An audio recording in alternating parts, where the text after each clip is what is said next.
Greetings LEGO fans, and welcome to Retro LEGO, where we revisit and rank the sets in beloved LEGO themes from the past. Today, we travel to the furthest reaches of deep space to encounter the most mysterious and cosmically eerie faction of LEGO space yet, UFO.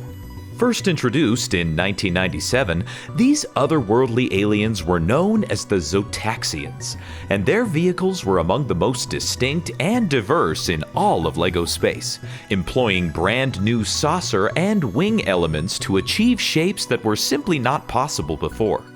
The character design, instantly recognizable printed elements, and their powerful, frightening aesthetic were hugely intriguing to me as a kid, and they remain my favorite aliens that LEGO has ever produced.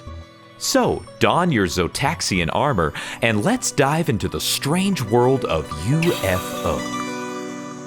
Taking the bottom spot is set number 6901, the Space Plane. This also had a polybag release numbered 6902. Originally retailing for $2 US, this set dutifully fills the role of the small, affordable speeder set. Sadly, it doesn't do anything particularly groundbreaking beyond that, though the inclusion of a couple printed pieces and some trans neon green elements are appreciated. As is often the case, the highlight of this tiny set is the minifigure, the red UFO droid.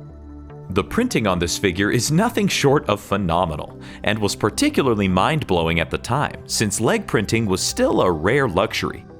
All of the intricate electronic components and the intensely alien vibe makes me think of the Borg from Star Trek: The Next Generation, and that makes me love it all the more. The set itself may be somewhat forgettable, but the minifig is priceless. At number 8, we have set number 6800, the Cyber Blaster. Another $2 offering, this tiny hovercraft is perhaps slightly more original than the space plane, but as with that set, the highlight here is definitely the minifig, who in this case is the blue UFO droid. The absolutely stellar printing is different from his red counterpart, but is just as impressive and ahead of its time. We had quite a few of these droid figures in our childhood collection, and they both instantly fill me with nostalgia. My brother and I even used these guys as the villains in one of our very first Brick films, so they will always hold a special place for me. It's honestly baffling how even the lowest minifigs in the UFO hierarchy are already given the premium treatment, and it only gets better from here.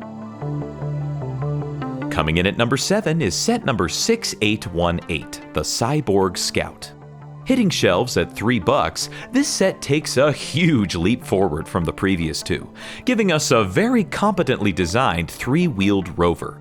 Managing to look both alien and practical, this little vehicle makes a perfect complement to the larger sets in the series, and is just so fun to drive around. Operating the Cyborg Scout is the now familiar blue UFO droid, ready to survey whatever planet the Zotaxians are after next. If you're looking to get the best slice of UFO in the smallest set possible, this might just be the best one to get. Taking the number 6 spot is set number 6836, the V-Wing Fighter. Originally selling for just $4 US, this set is yet another massive leap up from the last, giving us a genuinely great-looking small fighter. This thing is sporting plenty of horsepower and firepower in the form of the triple engines in the back and the laser cannons in the front. The dual lever controls in the front also lend to the feeling that this thing is super fast and maneuverable. Most notably, we're given our first instance of these specially printed bi-level wing pieces, which would become one of the staples of this subtheme. These particular printed step-up versions only appear in 2 sets, so their rarity also adds an extra dash of individuality to this set. The minifig piloting this sleek vessel is the red UFO droid we've seen before, who I'm sure is quite happy with his upgrade in ride. The V-Wing Fighter is an excellent mid-size offering for UFO, and is the type of set that would lend itself very well to fleet building if that's your thing. Making the top 5 is set number 6829, the Radon Rover. Costing $6 in 1997, this set makes excellent use of the new wing pieces in this one-of-a-kind ground vehicle. A plain step-up version and two step-down iterations with prints dominate the overall shaping of this rover, setting it squarely apart from the other rovers we've seen in LEGO Space. The trans-neon green cylinders underneath the main shell always look to me like some sort of nuclear power source, which could easily keep this thing going for long periods of time, making it perfect for remote missions. The one minifig included here is once again the blue UFO droid. Boy, do those Zotaxians put their droids to work. I sure hope they're getting paid overtime. Or getting paid at all, for that matter. As I've said before, I'm always a sucker for a good rover set, and this one definitely fits the bill. At number 4, we have set number 6900, the Cyber Saucer. This set also famously had a version that came with a full-size Zotaxian face mask, numbered 6999. With the standard set retailing at $22 US, this is perhaps the most stereotypically UFO-looking set of the whole line, giving us the most common type of spaceship associated with aliens, the flying saucer. Getting the perfectly curved shape took a pretty drastic step from LEGO, as here we're given our first look at these brand new quarter saucer pieces. Coming in both an elegantly printed and a trans-neon green version in this set, these pieces unlocked a level of circular building that just wasn't possible before. The introduction of bigger and bigger pieces during this period of LEGO's history definitely lent itself to some merited criticism, but I think these particular elements aren't at all problematic, as they really do fit well with the existing system and enable some exciting new possibilities. I, for one, loved having these all over my LEGO bin as a kid. As for the set itself, what can I say? It's fantastic. 4 step-down wing pieces on the bottom create a perfect base for landing, while the spinning saucer on top is just so much fun. Add all of the articulating lasers and reflective pieces, and you've got yourself a wonderfully chaotic, unearthly vessel. This set also introduces a super unique UFO-specific 2x2 circular tile, which reveals the UFO logo when pressed with your finger. As a kid, I always thought it was the pressure that did the trick, but I think it's actually the heat. In any case, it's a very cool, creative gimmick that only 90s LEGO could have come up with. This excellent set is complemented by another top-notch minifigure, Commander X. The helmet and armor design on these characters might just be my favorite in all of LEGO Space. I mean, what business did they have making something so cool and formidable? When you take off the helmet, things get even creepier as Commander X reveals his trans-neon green head and nightmare-inducing faceprint. If anyone has any doubts as to whether UFO should be considered a hostile faction, just look at this guy. This set is where UFO really starts to shine for me, and somehow we've still got 3 more to go. And at number 3 is set number 6979, the Interstellar Starfighter. Debuting as the most expensive of the UFO line at $80 US, this set is unlike any of the LEGO Space flagships we've seen before.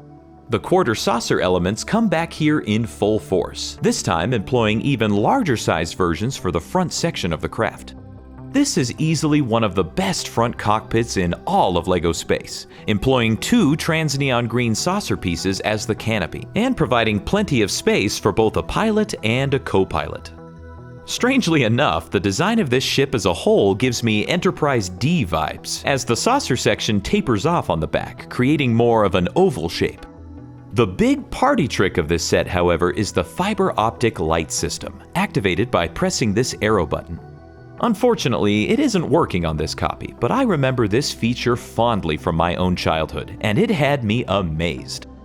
The rear section of this vessel uses plain versions of the new wing pieces to create an X formation. I'm not sure why they didn't use the awesome printed pieces they had used in other sets, and even in the front section of this one, but perhaps they thought it would be too busy in the back. What looks like just a rear cockpit on the top is actually a complete ship of its own, which can dock and undock from the Interstellar Starfighter using these magnet connectors. It also features one of those cool heat-sensitive tiles on the top. On the minifigure front, we're given yet another red UFO droid along with 2 newcomers. The first is Alpha Draconis, whose grandiose name is easily matched by his appearance. Much like with Commander X, this guy has breathtaking printing on both his torso and legs, and the armor and helmet add so much to his stature. His trans-neon orange head is given another terrifying and utterly alien faceprint, adding to his chilling presence. Finally, we're given our Zotaxian pilot, Shaman. There's not much more I can say about his picture-perfect design that I didn't already say about the others, but his trans-neon orange head might just be the most alien of all, bearing almost no resemblance to a human face. The Interstellar Starfighter is a worthy flagship for this sub-theme, but there are still 2 more ships that I think are even better. But before I hit the top 2, I'd like to just throw out an honorable mention for the promotional mini-sets and combo packs for UFO. These aren't hugely substantial offerings, but the Shell promotional set did include an exclusive minifigure, which was a version of Shaman with no armor and a fully black helmet instead of a printed one. You can seek these out if you're a completionist, but they're hardly essential. The runner-up is set number 6975, the Alien Avenger. Though it cost less than the Interstellar Starfighter at only $60 US, it actually contained 77 more pieces, so it could be argued that this is the real Zotaxian flagship. In any case, this gives off classic alien mothership vibes more than any other in the series, and I absolutely love its dual-layered saucer design. Not only does it function wonderfully as a spaceship, but it also serves as a base of operations. Lifting off this magnetically connected light craft on the top reveals a pretty substantial rover vehicle inside, which can easily be lifted and deployed by this magnetic arm on the side. This thing would make a pretty good small set of its own, featuring a solid design and its own heat-sensitive tile. In case one rover wasn't enough, lifting up this hatch on the side will deploy an even smaller one. This little thing may not look quite as nifty, but it's a much appreciated addition all the same. This set is absolutely covered in spinning lasers and other sci-fi elements that make it such a joy for any kid or adult to play with. On any other day, this might just have been placed as my number 1, but today I've got to listen to my gut and give the top spot to set number 6915, the Warp Wing Fighter. Hitting shelves at $30, this set is not only my favorite UFO ship, but it might be my favorite ship in all of LEGO space. When I saw this built in person after so many years, my jaw nearly dropped to the floor. I'm not even entirely sure why the design of this set hits so right with me, but I honestly wouldn't change a thing. It perfectly balances aesthetics, function, and overall cool factor. Not only is it decked out with all the lasers and thrusters you could possibly want, but its playability and swooshability are exceptional. The set-exclusive trans-neon green printed canopy is a stunner and reveals a perfectly spacious cockpit for our pilot. Though, if you're still looking for more room, pushing these rear assemblies up and out reveal a second cockpit for a co-pilot. Speaking of the pilots, we're given both Shaman and the red UFO droid as the stewards of this amazing vessel. It may not be packed with as many play features as many other LEGO spaceships, but rarely have I seen a design that nails it so spectacularly. But what do you think about this otherworldly space sub-theme? Let me know in the comments below. And to see other episodes covering LEGO space, click on the playlist on your screen. And until next time, I'll see you out there.